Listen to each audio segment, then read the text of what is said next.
Hello दोस्तों, आपका स्वागत है हमारे चैनल जीके मास्टर में। और आज हम लोग बात करेंगे केंद्र सरकार के द्वारा 8वां वेतन आयोग लागू करने की सिफारिश कर दिया गया है। मान के चलिए यहाँ ऑफिशियल घोषणा भी कर दिया गया है। अब यहाँ इसका गठन होगा और 1 जनवरी 2026 से लागू हो जाएगा। लेकिन यहाँ सभी जो माध्यमों से सबसे बड़ी दुविधा यह है कि आखिर बढ़ेगा कितना। तो यहाँ आपको ऑफिशियल नोटिस भी बताने वाले हैं कि कितना बढ़ेगा। देखिए यहाँ यह नोटिस गवर्नमेंट ऑफ इंडिया यानी कि भारत सरकार के द्वारा जारी किया गया है, मिनिस्ट्री ऑफ फाइनेंस यानी कि वित्त मंत्रालय के द्वारा। और इसमें जो विभागीय पत्र में कहा गया है वह यही कहा गया है कि जो सुझाव है वित्त विभाग का, जो उसमें कर्मचारियों का, वह है कि 2.28% यानी बढ़ाया जाए फिटमेंट फैक्टर, यानी कि इतना बढ़ाया जाए। तो जो भी यहाँ जिस लेवल में है, तो जो यहाँ ये 1 to लेवल 1 में है उनका इतना बढ़ सकता है, 18,000 से 41,000 हो सकता है। और लेवल 2 में यहाँ जो 19,900 है उनका 45,000 इतना हो सकता है। लेवल 3 में यहाँ 49,500 हो सकता है। लेवल 4 में जिसमें बीपीएस शिक्षक आते हैं, तो यहाँ इनका जो वेतन हो जाएगा बेसिक वह 58,000 हो जाएगा। बाकी आपको ये चारे मिलेगा। डीए तत्काल शुरू में 0 हो जाएगा।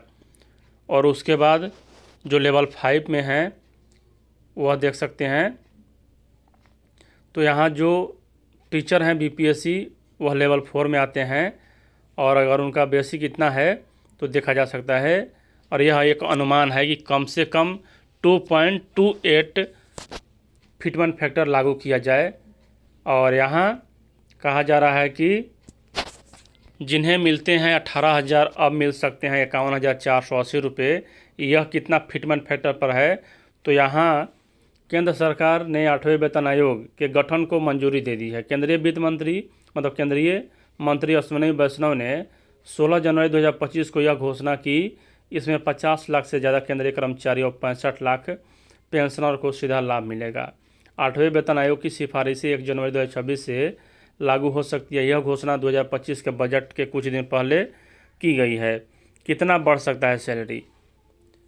विशेषज्ञ मानते हैं कि 8वें वेतन आयोग के तहत वेतन आयोग फिटमेंट फैक्टर को 2.28 से 2.86 तक रख सकता है। यानी कि यहाँ जितना वेतन रखा जाएगा उतना से गुना हो जाएगा।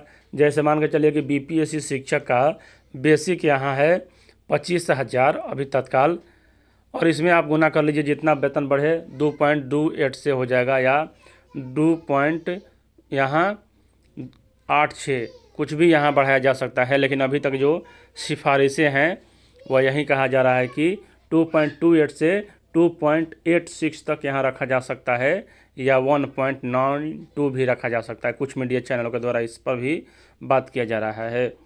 और अमल किया गया तो केंद्रीय कर्मचारियों की न्यूनतम सैलरी 18,000 से बढ़ाकर 41,000 से 51,480 रुपये होगा। और इस अनुपात में 8वें वेतन आयोग का फ़ायदा पेंशनर को भी मिल सकता है। इस आयोग की सिफारिशें लागू होने के बाद 9,000 की न्यूनतम पेंशन बढ़ाकर 25,740 रुपये हो जाएगी। अगर इस फैक्टर के हिसाब से यह लागू होता है कि सरकारी कर्मचारियों के न्यूनतम वेतन और पेंशन में 186% की बढ़ोतरी होने की उम्मीद है। इस तरह के कर्मचारी के वेतन 200% का इजाफा होगा। यानी कि यहाँ कहा जा रहा है कि 186% तो बढ़ने की उम्मीद नहीं है, लेकिन 2.2 यहाँ बढ़ सकता है, 28। कैसे काम करता है आयोग? आयोग केंद्रीय कर्मचारियों और पेंशनरों की सैलरी, भत्तों और पेंशनों को चेंज करने के लिए हर 10 साल में गठित किया जाता है।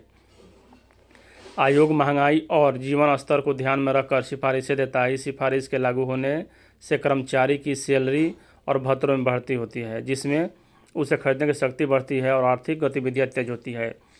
8वें वेतन आयोग से क्या उम्मीदें? अभी तक 8वें वेतन आयोग के फिटमेंट फैक्टर की घोषणा नहीं की गई है, लेकिन उम्मीद है कि इसे 2.57 से बढ़ाकर 2.86 किया जा सकता है। इसमें कर्मचारियों और पेंशनरों को बड़ा वेतन में इजाफा होगा। उदाहरण से समझिए, यदि किसी कर्मचारी की मौजूदा बेसिक सैलरी 18,000 रुपये है, तो फिटमेंट फैक्टर 2.86 होने पर यह 51,480 रुपये बढ़ सकती है। इसी तरह न्यूनतम पेंशनर 9,000 रुपये से बढ़ाकर यहाँ 27,740 रुपये हो सकता है। अब तक की सिफारिश से यहाँ देखिए 14% बढ़ा था दूसरा वेतन आयोग में, तीसरा वेतन आयोग में 20%, चौथा वेतन आयोग में यहाँ 27 और पाँचवा वेतन आयोग में यहाँ 31 और छठा वेतन आयोग में 54 और सातवां वेतन आयोग में यहाँ 14.3। तो यहाँ 8वां में क्या बढ़ सकता है यह तो आने वाला समय ही बताएगा, लेकिन अच्छा खासा आपको वेतन यहाँ मिलने वाला है। यह सब 8वें वेतन आयोग गठन करने की प्रक्रिया। 8वें वेतन आयोग के गठन के बाद इसके अध्यक्ष और 2 सदस्यों की नियुक्ति की जाएगी। आयोग केंद्रीय और राज्य सरकार, सार्वजनिक क्षेत्र की इकाइयाँ और हितधारकों विचार विमर्श करेगा। आयोग की रिपोर्ट 2026 तक सरकार को सौंपी जाएगी, जिसके बाद इसे फैसला लिया जाएगा। यानी कि यहाँ जो सबसे महत्वपूर्ण है कि 2.28 से लेकर यहाँ 2.86 तक या 1.92 तक यहाँ किया जा सकता है वृद्धि वेतन में। तो जो भी हो यहाँ यह फैक्टर लागू किया जा सकता है, क्योंकि यह वित्त मंत्रालय का सुझाव है और यहीं से आपका देख सकते हैं स्क्रीनशॉट लेकर। वीडियो देखने के लिए धन्यवाद। और यहाँ